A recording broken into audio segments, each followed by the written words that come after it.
감사합니다. 이제 말씀을 전해야 되겠습니다. 오늘은 제가 늦어서 제가 말씀을 좀 짧게 해야 된다라고 생각해서 미리 원고도 좀 짧게 썼습니다. 너무 근심하지 마시고 기대하면서 들으시기를 바랍니다. 우리 사랑하는 성도님들, 지난 주간 잘 지내셨습니까? 저도 역시 우리 성도님들 기도해 주셔서 평안히 잘 지내고 오늘 3월의 첫 번째 주일 말씀 기쁨으로 전하게 되어서 감사합니다. 제가 말씀을 전할 수 있는 목사로서의 기간 동안 이러저러한 일상의 은사가 오늘처럼 은혜로 이루어지기를 소원합니다. 건강히 기쁨으로 기대를 가지고 말씀을 전하는 은혜 있도록 기도를 부탁드립니다. 또 우리 성도님들도 삶은 파도치고 바람 부는 모진 언덕이었으나 그럼에도 불구하고 한없는 하나님의 은혜로 하나님께 예배를 드리는 주의 백성 되시기를, 우리 인생의 일관성이 하나님께 예배 드리는 모습이기를 주님의 이름으로 축복합니다. 3월 봄이 되었습니다. 어찌 계절은 이르이도 우리 마음에 그리고 피부에 깊이 와닿는 바람으로 정확하게 순환되고 균형을 이루어 다가오는가 생각하면 하나님의 은혜에 경탄을 하게 됩니다. 하나님의 섭리, 즉 순환을 통한 균형을 이루며 기억과 인상, 살아온 삶의 길과 흔적에서 확신하는 하나님의 은혜를 체험하는 겁니다.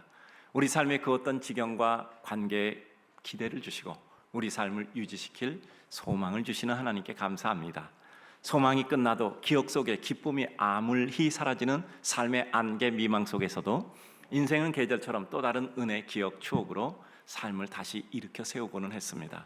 끝나도 다시 시작되고 상실해도 새순이 돋고 잃어버려도 다시 회복되는 자연의 섭리가 내 삶이었음을 회상하는 순간들이 우리에게 있음을 감사합니다. 인생은 또다시 시작해서 자연 대지의 바닥에 뿌리로 새 물기와 양분을 흡수해냅니다. 스스로 생기를 불어넣고 새 잎새를 피워 올립니다.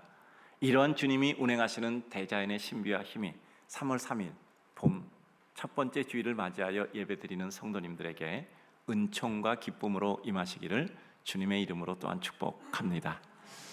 오늘 본문 진입합니다. 살아가는 삶의 여정 중에는 예기치 않건 혹은 미리 파악해서 걱정과 염려로 밤을 새우건 고통과 고난이 있습니다. 이런 나의 무너짐, 두려움으로 다가오는 지루하고 또 피할 수 없는 순간의 위협과 파도, 벼락의 순간, 우리 삶은 어제까지 평정을 뒤엎고 갑자기 순식간에 저 산 아래로 굴러떨어질 수가 있습니다. 자존감 사라지고 자신감도 사라지고 도대체 내가 왜 이 지경에 처하게 되었는가 믿어지지 않는 순간도 우리에게 다가올 수 있습니다. 그때 주님의 법, 주님의 말씀이 내게 다가오고 그 어떤 지경에서도 그것이 나의 기쁨과 감사가 되어 우리의 멸망으로 기울어지는 순간에도 우리를 지지에 다시 일으켜 세우시는 겁니다. 우리를 다시 살게 하시고 그 어떤 사방 위협과 멸함의 세력들 가운데서도 주님의 뜻과 은혜는 이제까지 누렸던 그 하나님의 신실하신 기억과 삶의 증거들이 우리를 유지시켜주고 또다시 일어나게 하시곤 합니다.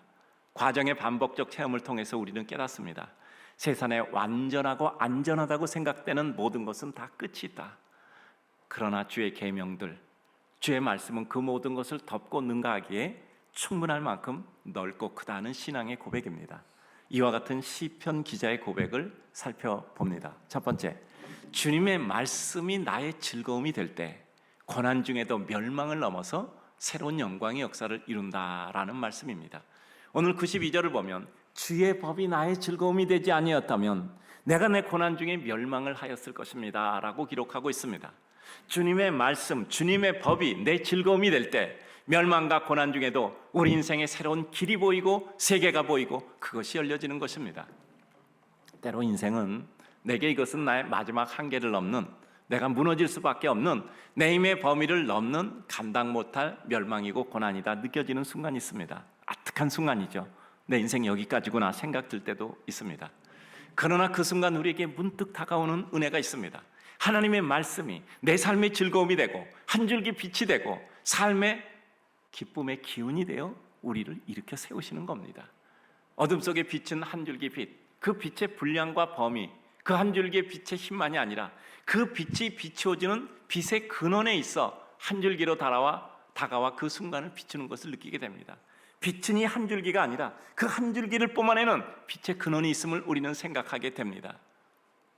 그 힘과 범위에 대한 파악과 은혜의 심정이 일어나 내가 당하는 고통보다 더 큰 덩치와 규모의 빛의 힘이 있다는 사실을 느끼게 되는 것입니다. 나를 덮고 있는 어둠보다 더 큰 규모의 빛의 힘의 범위, 한 줄기 하나님의 말씀으로 그것이 다가올 때 그것은 내 삶의 슬픔과 실망과 포기를 넘어서는 즐거움과 힘이 됩니다. 말씀 한 단어, 한 구절, 한 문장의 느낌과 기운이 우리 삶의 모든 고난을 넘어서는 힘이고 능력임을 우리 삶 가운데 기운으로 느끼시기를 바랍니다.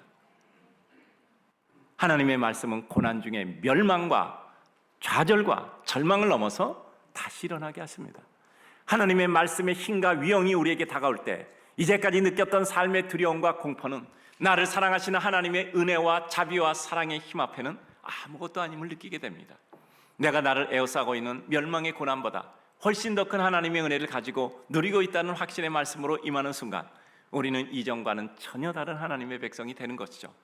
하나님의 말씀은 그 어떤 멸망의 고난을 딛고 일어나 해치고 앞을 향하게 하며 시련과 낙심과 고통은 오히려 우리를 더욱더 강하게 하고 세련시켜 주님의 사람으로 만드는 것입니다.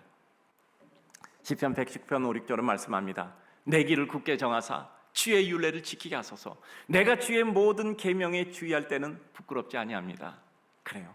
내가 주의 계명에 집중할 때 우리는 부끄러움을 면하며 우리는 부끄러운 데 처하지 아니하며 부끄러운 가운데 구조되며 하나님의 은혜를 누리게 되는 거죠. 우리에게 어려운 가운데 헤쳐나가는 가장 보편적인 방법은 어느 날 문득 우리들에게 하나님의 말씀이 다가오고 그것이 내 가슴을 뜨겁게 하고 그 뜨겁게 한 내 가슴이 내 모든 손과 발에 힘을 주어 결국 하나님의 뜻을 이루게 하는 겁니다. 내 다리를 지지해주는 하나님의 힘이 되는 것이죠. 두 번째입니다. 주님의 말씀은 우리를 다시 살게 하시는 것을 체험하였기에 우리는 말씀을 붙들고 의지하며 힘으로 삼아 일어납니다. 주의 말씀이 나를 다시 살게 하시기에 주님의 말씀 법도를 잊을 수 없습니다. 말씀이 나를 다시 살게 하니 나는 그 말씀의 법도를 잊을 수 없게 됩니다. 낙심으로 삶의 기운을 포기할 때도 주의 말씀은 내게 다시 용기와 소망과 힘을 주시는 거죠. 93절 내가 주의 법도를 영원히 잊지 아니하오니 주께서 이것들 때문에 나를 살게 하심이니이다. 하나님의 말씀이 나를 살게 하시는 용기가 되고 힘이 되고 근원이 되고 내게 있어서 새로운 기운이 됩니다. 생각과 논리는 우리 삶을 정돈시킵니다. 그러나 생각과 논리가 우리 삶에 반복적으로 실제화되어 체험을 거듭할 때 우리는 생각의 정돈뿐 아니라 삶의 모든 생활 속 실제가 하나님 백성으로의 능력과 권능과 역사를 삶에서 체험하게 합니다. 늘 우리는 논리가 있어야 돼요. 그래야 우리는 움직이는데 흔들리지 않을 수 있습니다. 그러나 논리가 우리 관념에서 끝나지 않고 그것이 내 삶의 손과 발로 이루는 삶의 실제로 생활 속에서 체화될 때 우리는 그것이 능력이 되는 것이죠. 우리의 믿음이 발전하고 견고하게 되는 때는 언제입니까? 믿었던 머리와 가슴의 확신이 실제 생활 속의 신앙 고백으로 삶의 순간마다 실현되어 살아계신 하나님의 능력과 은혜의 역사를 삶의 실제 순간마다 체험하고 느낄 때입니다. 말씀으로 은혜를 받았고 기도로 가슴이 뜨거웠는데 정말 어제 무겁다고 느껴진 내 앞에 놓인 바위를 오늘 갑자기 나도 모르게 번쩍 들어버렸어요. 아니 이게 정말인가? 이게 실제인가? 그런데 다음날 그 자리에 옮겨놨던 그만한 바위 덩어리 다른 것이 또 있는 겁니다. 어저께 내가 저거 옮기긴 옮겼는데 저런 게 또 있네? 옮길 수 있는가? 어제 어떻게 꿈꾼 건가? 근데 그걸 들었는데 번쩍 들린 거예요. 바위가 가벼워진 것이 아니라 내가 힘이 생긴 겁니다. 마치 플라스틱 바위를 들어올리듯이 우리 삶에 어려웠다고 생각했던 모든 것이 내게 일상적인 것이 되어 그것을 들어올릴 수 있는 것이 되었죠. 그때 우리가 느끼는 것이 있습니다. 믿음은 관념에 머무르는 것이 아니라 삶의 실제구나 하는 사실에 대한 자기의 스스로의 설득입니다. 우리가 이 세상에서 가장 바꾸기 어려운 것은 내가 내 자신을 설득하는 거예요. 내가 이제까지 살았던 내 삶이 나를 붙들고 있는 겁니다. 그게 내게 논리화되어 있는 거예요. 그런데 내가 나를 설득할 수 있는 겁니다. 베드로는 풍랑이는 바다를 건너오신 주님을 바라봅니다. 주님, 말씀 만일 주님이시거든 나를 명하사 무리를 걷게 하소서. 그랬더니 주님이 간단하게 단문으로 말씀하셨어요. 오라. 그 간단한 단문에 거두절미하고 베드로는 풍랑이는 바다로 뛰어갔습니다. 그리고 주님을 향해 가는 거예요. 근데 그것이 외곽에서 보기에는 무리를 걷고 있었던 거예요. 베드로는 무리를 거두려고 한 것이 아니라 주님께 달려가려고 간 겁니다. 그런데 그것이 무리를 걷는 현상이 되어버린 거예요. 무리를 걷는 단선의 은혜를 체험했던 거죠. 주님만 보는 단선으로 가다 보니까 자기도 모르게 무리를 걷는 겁니다. 베드로는 무리를 걸으려고 한 게 아니에요. 주님께 가려고 했는데 그 중간이 물이기에 그 물을 건너서 간 겁니다. 비록 이후에 흔들려서 다시 물속에 빠져도 주여 나를 구하소서 구조 요청하에 손 내밀 때 주님께 혼나고 다시 배 위로 끌어올렸어서 살리셨어요. 주님께 혼나는 거 괜찮아요. 혼나고 다시 구조해 주십니다. 그 단선의 기억과 인상과 추억은 지워지지 않습니다. 그 어떤 경우의 바닥에도 그 단선의 기억을 가지고 다시 주님 앞에 나아가 구조를 받는 것이 우리 믿음의 백성의 모습입니다. 그래서 우리는 은혜를 받을 때 우리의 체험과 기억과 인상들을 쌓아 놓으셔야 돼요. 잊어버리고 상실당한 것 같아도 순간의 말씀으로 또한 은혜를 사모함 속에 다시 꽃피어지는 우르르 되살아나 우리를 살리시는 겁니다. 이러한 반복의 체험은 우리 삶의 실제 습관과 구조적 능력이 되어서 우리를 일으키고 비틀거리는 순간 다시 정신 차려 재균형을 이루게 합니다. 시편 119편 105절을 보면 그래서 주의 말씀은 내 발의 등이요 내 길의 빛이 된다고 고백하고 있습니다. 주님의 말씀만을 찾고 따르고 주님 백성에게 구원을 베푸시는 하나님이십니다. 94절 나는 주의 것입니다. 나를 구원하소서. 내가 주의 법도들만 찾았나이다. 내가 주님의 말씀만을 따르고자 했으니 나를 구원하소서 라고 고백하는 거죠. 절대 고독에서 헤어날 수 없는 삶의 구덩이에서도 하나님의 법도 말씀 그 은혜만을 찾고 사모하는 삶의 은혜가 추억과 기억 속에서 떠오를 때 그것은 지난밤의 어둠 속에서 솟아오르는 해와 같이 우리에게 구원의 고백을 이루게 합니다. 나는 주님의 것입니다. 주께서 나를 구원하소서. 주님의 것임을 고백하는 나의 고백은 내가 생각해도 감격스러울 뿐인 것 우리의 삶입니다. 원망과 한탄 대신에 주님의 구원의 은혜를 사모하는 백성이 되었구나 하는 자신의 발견은 우리 인생의 큰 은총과 축복이었음을 느끼게 합니다. 그때 느끼는 것은 구원은 외부의 상태가 아니라 내적인 고백을 이루는 내 안에 내주하시는 하나님의 은총임을 깨닫게 됩니다. 그때 우리에게 빛이 비치고 하나님의 은혜가 우리 주변을 밝히고 나를 밝히는 은총을 체험하게 됩니다. 아침에 해 뜰 때마다 느끼는 겁니다. 제가 산에 매일 가거든요. 그러니까 그 꼭대기 가면 매일 또 해 뜨는 걸 봐요. 그 시간에 딱 해가 뜹니다. 빛은 순간의 임함으로 말미암아 세상의 모든 어려움을 장악해서 빛의 세계로 우리를 인도합니다. 해가 딱 뜨는 순간 벌겋게 오랫동안 햇물이 지죠. 그리고 약간 눈썹 같은 해 모습이 보이고 순간에 떠오르죠. 그 순간에 빛이 비치는 순간 세상은 모든 어려움이 완벽하게 장악당하는 거예요. 어둠은 새를 낳고 꽃을 낳고 돌을 낳고 나무를 낳잖아요. 어둠 속에 없었던 새가 보이고 꽃이 보이고 나무가 보이고 돌이 보이는 거잖아요. 그래요. 그 빛이 비치는 순간 세상은 전혀 다른 세상이 되는 거죠. 빛이 비치는 순간 내 마음은 전혀 다른 마음이 되는 것이죠. 빛은 기다리는 것이고 임하는 순간 그 기다림의 감격의 환희로 바뀌는 순간입니다. 기다리는 나 하나님의 구원의 역사를 체험하는 것이죠. 마지막입니다. 이 세상 모든 것이 한계를 가지나 주님의 말씀 계명은 한계를 넘는 세상을 능가하는 무한입니다. 96절 내가 보니 모든 완전한 것이 다 끝이 있어도 주의 계명은 심히 넓습니다. 모든 완전한 것도 다 끝이 있고 한계가 있지만 주의 계명은 그 한계를 넘어서는 무한히 넓음입니다. 세상의 모든 것은 완전해 보여도 그 한계에 끝이 있습니다. 믿었던 모든 것이 내 곁에서 날개 달고 날아갈 때 있습니다. 차라리 기쁨 없는 고통만 있었다면 나는 실망은 않댔을 터인데 원망조차가 생길 수 있죠. 살아오면서 점점 배우고 느끼고 인정하게 되는 것이 있습니다. 세상의 모든 것은 용도와 시호, 시한이 있다는 것입니다. 아무리 좋은 것도 그 좋음이 유구하지 못해요. 가장 어려운 것은 내가 좋아하는 것에 대한 마음이 식어질 수 있고 내 모든 것이 달라질 수가 있어요. 그리고 좋은 것의 기능, 상태가 전과 달라 내 기대를 채우지 못할 때 다가올 수 있습니다. 여러분 스마트폰 2011년에 나온 것 있죠? 정확히 제가 기억하고 있습니다. 지금 그 13년 된 이와 같은 스마트폰 보시면 뭐 그때는 대단한 것이었었는데 지금은 그 기능이 지금만 못하잖아요. 달라진 거 아무것도 없어요. 그 스마트폰 기계가 달라지는 것이 아니라 기술과 세상이 달라진 거예요. 나는 달라진 거 없어요. 근데 내 주변과 배경이 달라진 내가 다른 의미와 가치로 나타나게 되는 것일 뿐이죠. 그러므로 나는 변하지 않았다고 생각해도 우리가 느끼는 느낌과 우리가 생각하는 가치 부여가 전혀 달라질 수 있는 거죠. 우리는 내가 아무리 기쁘고 좋아한다 할지라도 내 자신이 늘 새로워 그 모든 것을 기쁘게 누릴 능력을 배양하고 발전시킬 수 있을 때만 그 어떤 지경에도 우리의 기쁨을 더 큰 기쁨으로 누릴 수 있습니다. 이겁니다. 이게 뛰어가요. 그럼 난 그것을 정면으로 보려면 나도 뛰어가야 돼요. 나는 가만히 있었어요. 나 바뀌어진 거 없어. 근데 왜 내 앞에 있는 그림은 달라질까? 우리 인생의 모든 것은 흐르기 때문이죠. 한계가 있기 때문이죠. 시효가 있고 유효기간이 있고 그리고 각각의 용도가 순간마다 달라지기 때문이죠. 또한 내 앞의 기쁨을 그냥 바라볼 뿐 아니라 더 큰 기쁨이 되도록 내 앞에 있는 모든 상황과 사물과 인생들을 더 아름답고 소중한 보물과 하나님의 선물로 갈고 닦고 빛내줄 때 인생에 내가 받고 누리는 선물은 더욱 빛을 발하고 소중해질 뿐입니다. 세상의 모든 것은 그 자체로 한계와 유효기간을 가지고 있습니다.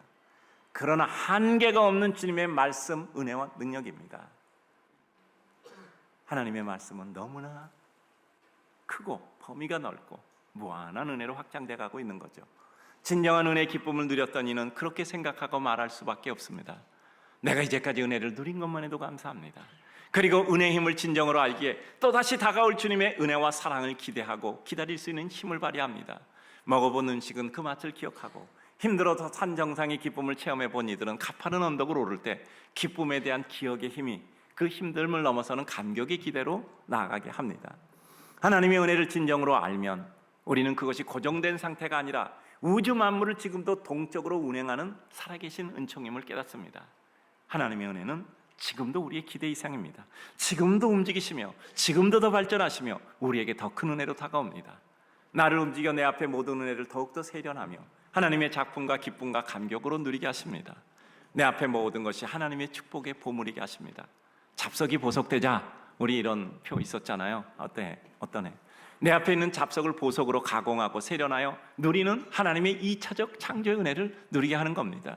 내 앞에 있는 사람을 보석으로 가공하고 세련하다 보면 그 세련하고 가공하는 내 자신이 또한 보석으로 세공되고 가공되는 거죠. 다른 것을 깎는 사이에 내가 그것을 깎는 사람으로 바뀌는 거죠. 내 앞에 사람이 보석이 아닙니까? 내가 갈고 닦지 않았기 때문에 빛나지 않은 겁니다. 지금부터라도 내 앞에 사람과 일과 여건 그 어떤 소재도 하나님의 은혜로 완성하시기 바랍니다. 세상은 한계가 있어도 하나님의 은혜와 축복은 한계가 없는 무한 확장입니다. 내가 그 은혜 자체가 되는 겁니다. 하나님의 작품이 되는 겁니다. 다른 작품을 재생산하는 하나님의 축복의 백성이 되는 겁니다. 전도서 10장 10절 철 연장날이 무뎌졌는데도 나를 갈지 아니하면 힘이 더 드느니라. 오직 지혜는 성공하기에 유익하니라. 그래요. 우리 성도님들 오늘 말씀을 마치려고 하는데 제가 성경 구절을 안 써드리고 시를 한 편 제가 같이 읽으려고 합니다. 뭐 목사가 성경을 읽지 시를 읽어? 할 수 없습니다. 여러분 이 교회 다녔으니까. 자, 우리 한 줄씩 따라서 읽읍시다. 제가 너무 좋아해요. 봄이 돼서 우리 성도들하고 같이 읽어보려고 합니다. 자, 우리 한 줄씩 따라서 읽습니다. 봄길 정호승 길이 끝나는 곳에서도 길이 있다. 길이 끝나는 곳에서도 길이 되는 사람이 있다. 스스로 봄길이 되어 끝없이 걸어가는 사람이 있다. 강물은 흐르다 멈추고 새들은 날아가 돌아오지 않고 하늘과 땅 사이의 모든 꽃잎은 흩어져도 보라, 사랑이 끝난 곳에서도 사랑으로 남아있는 사람이 있다. 스스로 사랑이 되어 한없이 봄길을 걸어가는 사람이 있다. 우리 성도님들, 길이 끝난 곳에서 우리 성도님들이 길이 되시면 됩니다. 사랑이 끝난 곳에서도 사랑으로 남아있는 우리 성도님들이 되셔야 돼요. 우리는 스스로 사랑이 되어 한없이 봄길을 걷는 사람 되시기를, 성도 되시기를 주님의 이름으로 축복합니다.